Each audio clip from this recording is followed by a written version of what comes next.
Hello, hi guys! Magandang hapon sa inyong lahat. This is Chinriguez, my Sigrid channel. A faith healer, also matarider. So ngayong hapon na tatagin natin nagsabihin sa iyo ng ating mga gabay. So this is a special gabay for the month of March 4 hanggang March 10 for the sign of Gemini. So Gemini, welcome to my channel. Ano kayang messages, advice, and spirit guides ang ating masasaga for today's video? Kano na kayang energy or kaganapan sa buhay ng mga Gemini ang ating mahagilap. So guys, this reading is a general reading lamang nila at makaka-resonate kung hindi lamang po makaka-relate sa inyo. And comment down below kung kaninong energy ang ating nasagap. Because don't forget to like and subscribe my channel. And hit notification bell for more videos update kasi maraming salamat po sa mga walang sawang pagsuporta sa aking channel. Lalong-lalo na ang hindi nag-i-skip ng ads, sabay pagpalain kayo ng Diyos at may kapal. Siksik liglig nag-uumapaw na biyayang manambalik sa inyo. So let's see guys, what is the messages advice ng ating angel spirit for the sign of Gemini? So let's see and watch this.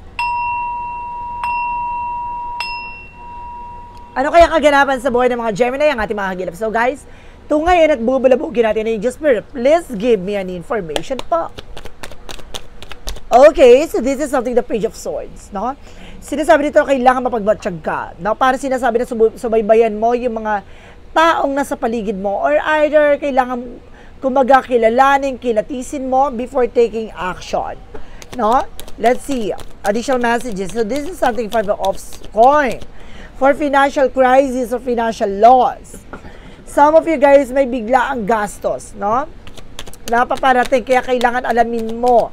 No, kasi may ano dito ha, guys, may hidden agenda with the high priestess dito, maaaring may scam ka, mabudol ka, mag-ingat ka po. And there's a 2 of cups with a partnership. Oh my God. Meron ako na sense dito ng ano ha, love scam, ma-love scam ka, mag-ingat po. And there's something, the Knight of Cups, there's something an offer. No proposal, engagement, no? May mga offer dito for you, mag-ingat po, malalabscam ka talaga. And this is 7 of Pentacles with a harvest moment. Mag-harvest ka, no? Yung inihintay mo, nagkaroon ng investment, no? It's either, kumbaga makuha mo na. Let's see what is the Page of Swords. Represent what? There's a Chariot card. See? Sinasabi ko kanina na kailangan subaybayan mo yung bawat kilos at galaw mo. No? Kikilatisin, kikilalanin, aalamin, tutuklasin, no, hihimay-himayin muna bago ka mag-take ng action. And this is something 7 of Wands. No, protectionan mo yung pinaghirapan mo. No, may scam ka talaga. Mag-ingat po kayo, Madam ha, sir. What is the High Priestess? Represent what? There's an Ace of Swords with a breakthrough. May mga bagay na magtatagumpay ka na. May mga bagay na mapagtatagumpayan mo na. No, may mga biglaang kaganapan dito na magbibigay sa iyo ng tagumpay. No, there's something, a mystery, secrets, no?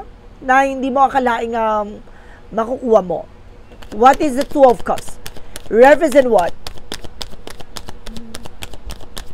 2 of Cups represent a Wheel of Fortune. There's something good luck. A Wheel of Fortune represents something destiny is yours. Maaaring gumanda na ang kapalaran mo. Maging maganda na ang ikot ng kapalaran. Maging maganda na ang love life mo. No? Maaaring may taong kumbaga magpapatunay sa'yo ng love can exist. So talaga sinasabi dito na may pag-ibig talaga na dadapo sa'yo. May taong karapat-dapat para sa'yo. At itong tao na ito maaaring magbigay sa'yo ng partnership hindi lang sa love life, kundi sa finances. No? Mag-ingat ka lang, no? Dahil hindi lahat ng offer maaaring maging maganda. Kailangan maging matalino ka rin sa pagdidesisyon or paggagawa ng action, no? So let's see guys, what is additional messages with an angel spirit for 9 of Cups? So there's something, the Empress card, a revert, no? Magkakaroon ka dito ng kumbaga panibagong simula. There's a blessing and new beginning coming in for you. No, itong offer na to ay makakapagsimula ka ulit, no? Magkakaroon ng bagong pag-asa. Let's see what is the 7 of Coin. Represent what? Represent with the 6 of Cups, no? There's something na maaaring natuto ka na sa mga pinagdaanan mo. May mga bagay na mapagtatagumpayan mo. May mga bagay din dito na Ang tagal mong hinintay itong mag-harvest ka sa lahat ng mga paghihirap at sakripisyo mo. Let's see what is additional messages with Page of Swords because the Chariot card. Represent what? There is a Three of Wands, waiting for this or waiting for a ship. Now, mayroong hinihintay ditong panahon at pagkakataon. Ito na yun. No, there's something trouble then. Maaaring magbigay at magbukas ng pintuan na panibago sa'yo. What is the Five of Pentacles equals the Seven of Wands? Represent what? Represent with the lovers. Talagang there's something love. Meron talagang ano dito, scam, love scam talaga, mag-ingat ka. What is the High Priestess and of course the Ace of Swords? No, there is the Judgment. See, may paalala sa iyo dito. No, may mga kasinungalingan dito. Bago pa mangyari to, magkakaroon ka na ng gut feeling. No, magkakaroon ka na ng instinct. No? Ng hinala. What is the Two of Cups, of course, the Wheel of Fortune? There's a strength card. Kailangan mo lang lakasan ng loob mo dito. No, dahil itong tao na to, maaaring magpatunay din sa'yo na meron talagang magmamahal pa sa'yo in other person, no? Itong tao, kasi meron ditong love scam, meron naman dito true love, no? Let's see what is additional messages with the Knight of Cups, the Empress card. Represent with Two of Pentacles with something balance. So, kailangan mo maging balance no, sa sarili mo, self-love, self-care, ganon. No, there's something, for dapat alam mo na paano kanya alagaan, asikasuhin, ganon.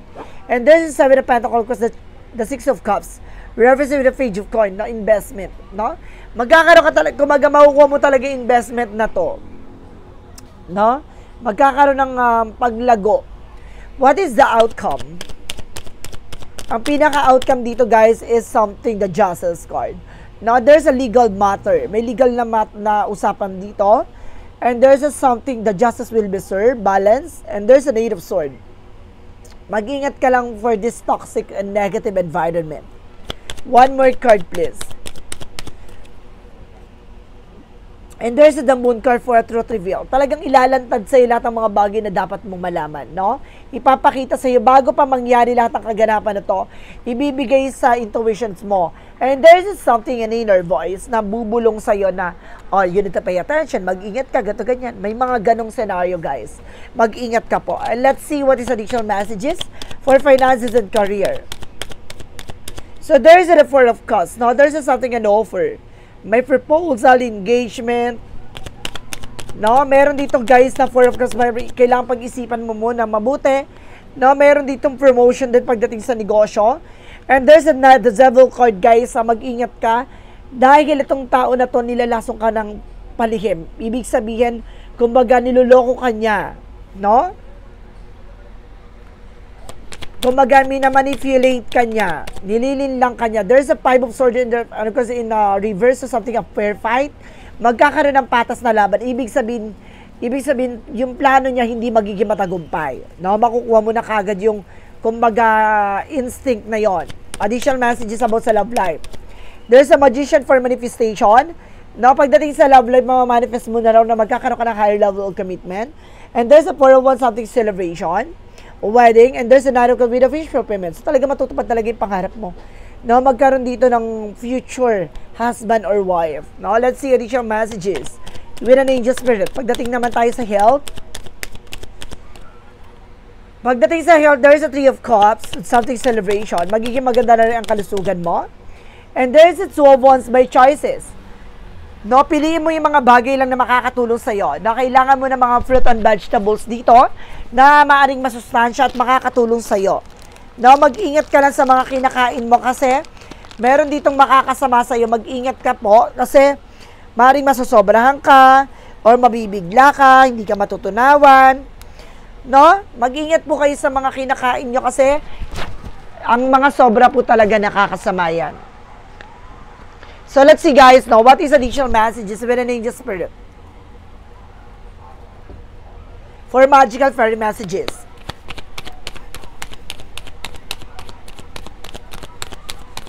So, there is a new career. I told you, magkakaroon ka talaga ng bagong career dito, guys. There is a new career, and of course, there is something magical messages for summer. No, the answer you need is here. So, maaaring masagot na lahat ng katanungan mo. So, let's see what is the Yin and Yang Oracle card. Represent what?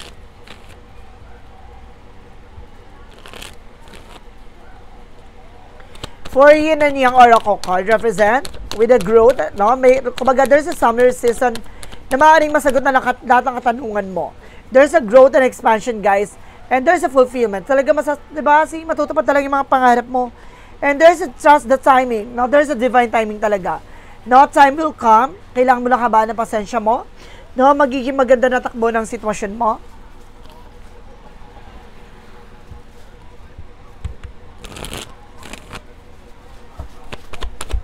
For synchronicities represent with a star, healing. Na magkakaroon ka na ng healing dito. And there's a spring, a blossoming. May paglago at maglakas ang iyong finances. And there's something blossoming pagdating sa buhay mo. Maaaring kumbaga magkakaroon ulit ng panibagong pag-asa. And there's a raven. Mayroon talagang, oh my God, may aswang or may mangkukulam pa dito. Meron ako nasagap ng ganun. Meron dito parang i-hypnotize ka. My God. Let's see what is synchronicities represent what? Lies. No, maraming kasinungalingan, maraming bagay na nakatago. And there's a trouble, guys, na magkakaroon ka na ng trouble. And there's something you love. I told you, may bagong pag-ibig.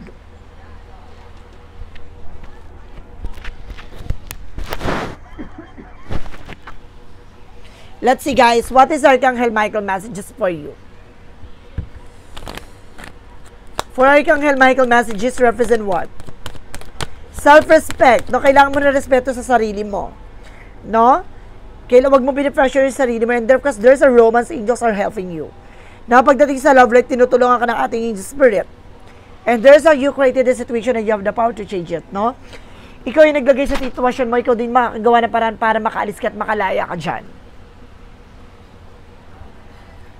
Let's see what is additional messages with an angel spirit. Now, let's see what is additional messages. There's an envy. Now, there's something an ego and pride. Alisin mo daw yan. And there's a discipline. Kailangan mo ng tamang disiplina. No? Tiwala sa sarili. What is the angel's answer represent what? Within the next few weeks, sa mga susunod na, within the next few months, no? Sa susunod na buwan, there's a romance, no? Makakatagpo ka na talaga ng para sa'yo talaga. Maghintay ka lang. Additional messages. With an angel spirit, guys, there's a something star family, call and support. No? Sinasabi sa'yo dito na hindi ikaw nag-iisa, ginagabayan ka ng ating angel spirit. Star keeper with something stay on your ground. No? Kailangan na naman sa sarili mong grounds mo. Hindi ka dapat magpapadala ng tensyon. No? What is the chakra messages? Impatience. So, see? Nagiging ka, aggressive. So, kailangan na ba may pasensya mo. Keep yourself balanced. Kailangan mo maging balance dito, guys. And there's a release. Kailangan mo pakawalan, bitawan. Yung nagbibigay negatibo. Let's see what is the romance angels represent what? Represent attractions that you are also attracted to anyone. And express your love. Ipakita mo sa tao na to yung pagmamahal mo talaga. No? Na hindi matatawaran. Additional messages with an angel spirit. And there's a snake. I told you, may ahas talaga. May traidor. And there's a yellow with a flexibility. No? Kailangan kumbaga, alam mo na yung nangyari. I-apply mo sa sarili mo. Marami kang dapat alang-alang, no? Yung mga bagay na dapat mong natutunan. Nangyari na to, no? Sa nakaraang sitwasyon mo. Kumbaga, hindi ka lang nadala. And there's an expect the miracle. No? May himala. No, may panibagong eksena. There's something blessed in this, guys. Napapagalingin ka ng ating Panginoon sa iyong karamdaman na nararamdaman. Additional messages, spiritual teacher, kailangan mo talaga ng albularyo na tutulong sa iyo, see? And there's a time to decide. Kailangan mo lang magdesisyon, magiging malakas ka, tapangan mo. And there's a children, no, para sa mga anak mo. What is the Monsology represent what? You and your loved ones are safe, no? Safe ka naman daw, pati mga mahal mo sa buhay, and your commitment is being tested. No, pati yung relasyon, yung pagmamahalan, no, yung sitwasyon pagdating sa finances ay subok na. And third chakra, Archangel Chamuel, na pagdating sa sikmura, sa dibdib mo, naninikip siya. No, sinasosobrahan ka sa acid. And door to the personal healing and happiness. Bukas ang pintuan para sa kagalingan, at kiligayan, there's an angel of balance. So, kailangan mo maging balance, guys. For Jesus' loving quote said,